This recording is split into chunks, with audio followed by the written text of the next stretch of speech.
Bonjour les belles âmes, aujourd'hui je vais vous parler de l'atelier Les sculptures vivantes et donc le but de cette vidéo, déjà je vous demanderai de ne pas regarder le désordre qu'il y a dans la maison et ensuite je vais vous expliquer les sculptures vivantes, un outil que j'utilise pour différents ateliers.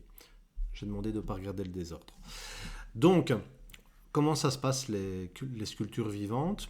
Imaginez-vous, nous sommes un groupe de 7 à 10 personnes avec moi qui anime.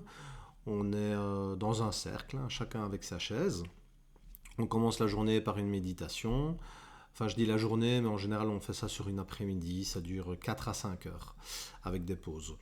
Donc, on commence le groupe par une méditation, à faire éventuellement un tour d'annonce. Chacun dit avec quoi il est maintenant. Et chacun vient avec un sujet qu'il ou elle aimerait travailler. Donc, je vais vous montrer un exemple sur comment ça se passe. Donc, imaginons qu'une participante dit, voilà, moi j'ai envie de commencer à travailler. La première étape, c'est qu'on va lui demander son sujet. Imaginons, elle dit, oui, à mon travail, ça ne va pas beaucoup. Et donc, on va poser quelques questions pour comprendre. Et donc, ça pourrait être par exemple, je ne m'entends pas avec mon chef, il me fait souvent des remarques devant tout le monde et je n'aime pas ça. Ça me met un peu dans des émotions bizarres. Et par contre, avec son associé, là, je m'entends très bien. Et puis, en fait, je me demande si je ne devrais pas démissionner parce que j'ai un projet qui me tient à cœur, mais je perdrais la sécurité d'être employé. Donc voilà, on pose quelques questions. Une fois que le sujet est identifié, l'animateur ou l'animatrice va demander à la personne qui traite son sujet de choisir des personnes dans le groupe qui vont jouer les rôles. Donc dans l'exemple que j'ai donné, on pourrait dire, choisis la personne qui va jouer le rôle du patron avec qui tu ne t'entends pas. Et donc cette personne va se laisser sentir et identifier quelqu'un, voilà, je te demande de jouer le rôle du patron.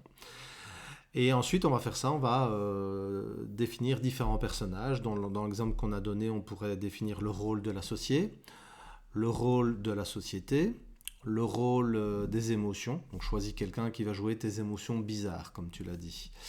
On pourrait aussi définir, choisis quelqu'un qui va jouer ton enfant intérieur, choisis quelqu'un qui va jouer ton âme, choisis quelqu'un qui va jouer le projet qui t'anime, et choisis quelqu'un qui joue la peur de peut-être devenir indépendante, ou en tout cas la peur de quitter la sécurité d'être employé.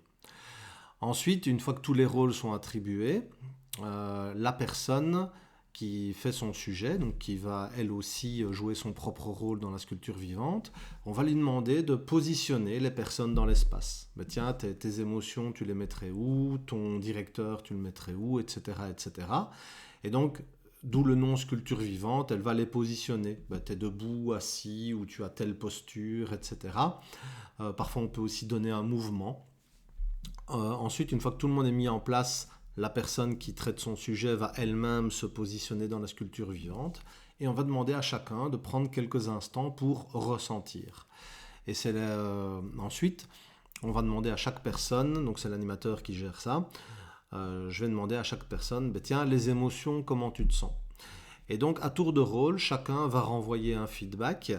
Vous verrez que parfois c'est très surprenant, hein. Il y a quelqu'un qui peut jouer le directeur, il ne l'a jamais vu et il va utiliser des expressions que le directeur utilise fréquemment. Donc ça donne une vue d'ensemble. Et ensuite, on va demander à la personne, tiens, par rapport à tout ce que tu as entendu, qu'est-ce que tu en penses? Et le fait de faire cette sculpture vivante va donner beaucoup d'indices sur où peut se situer le problème, avoir un nouvel éclairage sur la situation. Ensuite, s'ensuit une discussion. Et parfois, on peut aussi proposer, tiens, par rapport à la sculpture, par rapport à où tu veux aller, est-ce que tu voudrais changer une partie de la sculpture? Et donc, on peut changer une partie de la sculpture, par exemple des personnes qui se positionnent différemment, et voir un petit peu si le ressenti est différent. Ensuite, on termine par un tour de feedback, où chaque partie, y compris les personnes du groupe qui n'auraient pas un rôle, peuvent donner leur avis de façon bienveillante. Et la personne qui a traité le sujet termine le cycle de feedback et repart avec des points d'action, des informations pour le sujet qu'elle voulait traiter. Et ensuite, on passe à une personne suivante. Quel est ton sujet? Et le cycle se déroule. Donc en général, une session, moi je fais ça sur une après-midi, sur 5 heures. Il y a bien évidemment des pauses. En général, sur 5 heures, on peut traiter entre 5 et 8 sujets. Ça dépend un petit peu de la maturité du groupe, du sujet, etc. Voilà, donc les avantages, c'est que ça vous donne une vue différente de ce que vous pourriez avoir, par exemple, dans un accompagnement individuel. La sculpture vivante n'est pas là pour remplacer un psy ou un accompagnement chez un coach, elle est plutôt complémentaire. Si parfois vous vous sentez bloqué dans une situation, l'avantage, c'est ça vous donne aussi un éclairage différent parce qu'avec un groupe, c'est plus compliqué de tricher. Par exemple, si vous dites j'ai aucun problème avec mes émotions et que la personne qui joue vos émotions est manifestement très mal, ça vous donne une info, t'es sûr, peut-être qu'il y a quelque chose à creuser là-dedans. Voilà, si vous voulez en savoir plus ou vous inscrire à une session, n'hésitez pas à m'envoyer un email à bruno.sbill@gmail.com et je répondrai à toutes vos questions. Merci pour votre écoute et à bientôt les belles âmes.